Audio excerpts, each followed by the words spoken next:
अस्सलामुअलैकुम, आप देख रहे हैं राइज विद हैदर। मैं हूं हैदर मुर्तज़ा। आज की इस मुख्तसर सी वीडियो में हम बात करेंगे साबिक़ वफाकी वज़ीर ख़ज़ाना इसहाक़ डार की वतन वापसी और उससे जुड़े मुख्तलिफ़ पहलुओं पर। तनकीद हो रही है, कितनी जायज़ तनकीद है, कितनी नाजायज़ है, और एक तवील अरसे तक प्रोक्लेम्ड ऑफेंडर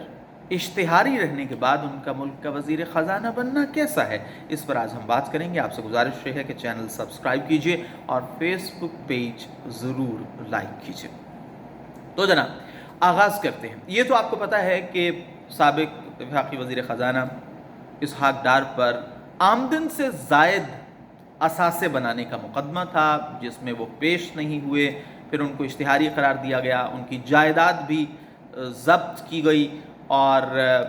उनकी जानिब से बार बार ये कहा जाता रहा लंदन में जो वो गुफ्तगू करते थे कि मैं बीमार हूँ, लेकिन अचानक वो तमाम तर जो उज़्र थे वो ख़त्म हो गए। और जब से ये हुकूमत आई है तब से इसहाक़ डार की वापसी, उनको वज़ीर ख़ज़ाना बनाए जाने के हवाले से बातें होती रही हैं, लेकिन मिफ्ता इस्माइल ने इब्तिदा में ये चार्ज संभाला। अब मुख्तलिफ़ गिरोह इस पर मुख्तलिफ़ अंदाज में तनकीद कर रहे हैं। एक गिरोह तो पाकिस्तान तहरीक इंसाफ से जिसका ताल्लुक़ है, या जो पाकिस्तान तहरीक इंसाफ के हमदर्द हैं, वो इस पर ये मौक़िफ़ रखते हैं कि मुल्क में क्या कानून है, क्या इंसाफ है कि एक शख्स जिसकी वजह से पहले भी मईशत ख़राब हुई, और ये सिर्फ तहरीक इंसाफ नहीं कहती, आप आज का डॉन का एडिटोरियल उठाकर देख लें, उसमें भी इस बात का इंदिया दिया गया है कि ये ख़याल मौजूद है कि इसहाक़ डार के जो इक़दामात थे गुज़श्ता हुकूमत के दौरान मईशत के हवाले से,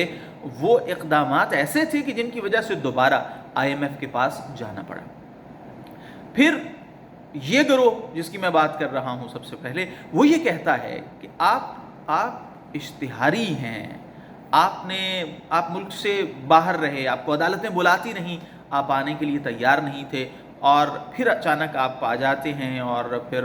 वज़ीर आज़म के बाद मुल्क में जो सबसे अहम ओहदा है वज़ारत ख़ज़ाना का, उस पर आप विराजमान हो जाते हैं। तो कैसा इंसाफ और कैसा कानून और कैसा निज़ाम। ये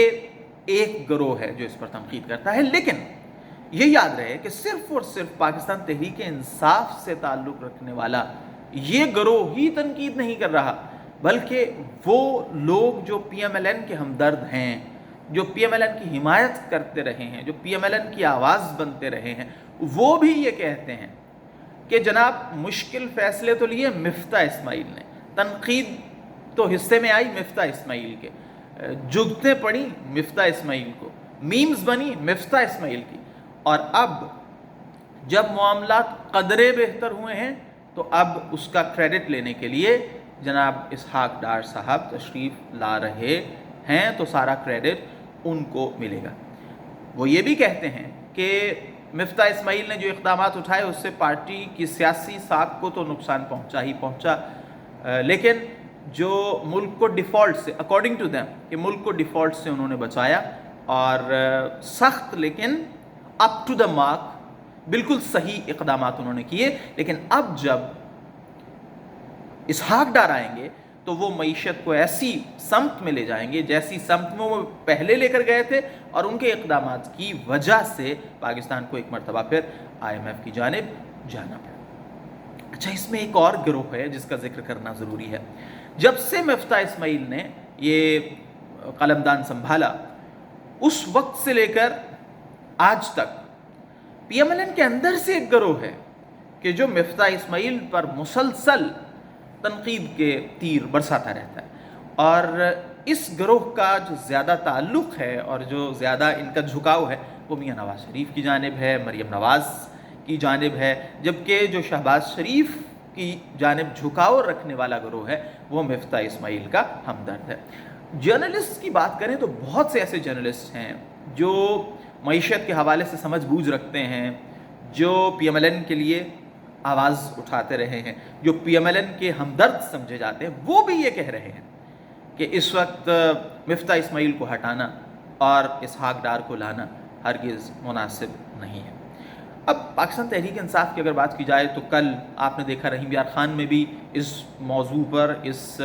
अहम मामले पर बात की। इमरान खान ने, असद उमर साहब की गुफ्तगू भी कल आई, शेख रशीद साहब की भी आई। तो उनका ये कहना है کہ بقول ان کے، یہ میرے الفاظ نہیں، کہ اسحاق ڈار کو اب اس لیے لایا جا رہا ہے تاکہ منی لانڈرنگ کے راستے کھولے جا سکیں۔ ایک چیز تو بہت واضح ہے کہ اسحاق ڈار جب سے مفتاح اسماعیل آئے ہیں وہ خود بالواسطہ یا بلا واسطہ ان کو تنقید کا نشانہ بناتے رہیں۔ ایک گروہ یہ خیال کرتا ہے کہ اب اسحاق ڈار جب آئیں گے تو وہ اب پارٹی کی سیاسی ساکھ کو بہتر کرنے کے لیے کام کریں گے، بے شک جو ملک کی معیشت، ملک کا جو معاشی مفاد ہے اس میں کہیں قربان بھی ہو گیا تو وہ اس کو کر دیں گے۔ اب ایک گروہ جو اس ملک کے نظام انصاف اور نظام قانون پر سوال اٹھاتا ہے، اس کا ذکر کرنا بھی بہت ضروری ہے۔ وہ یہ کہتا ہے کہ بھائی اس ملک میں اگر کوئی شخص اشتہاری ہو اور وہ اتنا بڑا نہ ہو جتنے اسحاق ڈار صاحب ہیں یا جتنے نواز شریف صاحب ہیں، تو اس کا حشر یہ نظام قانون اور نظام انصاف کیا کرے گا، کیا نہیں ہوگا اس کے ساتھ۔ یہ جو ڈائیکاٹمی ہے، یہ جو دوہرا معیار ہے، یہ یقیناً ہمارے جو نظام قانون و انصاف ہے اس پر بھی سوال اٹھاتا ہے۔ اچانک ان کی اسحاق ڈار کی واپسی کا اعلان ہو جانا، انڈیا آ جانا، پھر ایک راہ ہموار ہو جانا، وہ کہ عدالت نے تو خیر اس پہ یہ کہا ہے کہ فیئر ٹرائل ہونا چاہیے، جو بھی ظاہر عدالت کا فیصلہ، اس پر ہم بات نہیں کر سکتے، لیکن جو عمومی تاثر پایا جاتا ہے معاشرے میں، ہم اس کی بات کر رہے ہیں کہ جی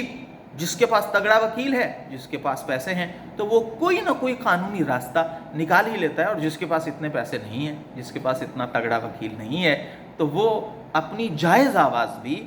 نہیں پہنچا سکتا، اس وجہ سے کہ اس کے پاس اتنا مال نہیں ہے، اس کے پاس اتنے بندے نہیں ہیں، اس کے پاس اتنی پاپولیرٹی نہیں ہے، اس کے پاس اتنے مہنگے وکیل نہیں ہیں۔ تو بہرحال یہ ہے اس وقت کی صورتحال، اور متوقع یہی ہے کہ بدھ تک اسحاق ڈار واپس آ جائیں گے، جو انہوں نے کہا بھی کہ میرا ٹکٹ جو ہے بدھ کا کنفرم ہے، اور 7 اکتوبر تک ان کو اریسٹ نہ کرنے کا کہا گیا ہے عدالت کی جانب سے، اور اس کے بعد آپ کو پتہ ہے کہ وہ سینیٹر تو ہیں، اور وہ آ کر حلف اٹھائیں گے، اور پھر وہ وفاق کی وزیر خزانہ بن جائیں گے، اور اگر ان کیس کے وہ حلف نہیں بھی اٹھاتے تو ایک دفعہ تو وہ وزیر خزانہ بن سکتے ہیں۔ تو آپ سے گزارش یہ ہے کہ اگر آپ کو ویڈیو پسند آئی ہو تو چینل سبسکرائب کیجئے، اور اس کے ساتھ ساتھ فیس بک پیج لائک کیجئے، بیل آئیکن پریس کیجئے تاکہ میرا آپ کا رابطہ مزید مضبوط ہو سکے۔ آپ سے گزارش یہ ہے کہ ساتھ رہیے اور اپنی آراء بھی مجھ تک پہنچائیے تاکہ میں اپنی ویڈیوز کو مزید بہتر کر سکوں۔ اگلی ویڈیو میں آپ سے پھر ملاقات ہوگی، تب تک کے لیے خدا حافظ۔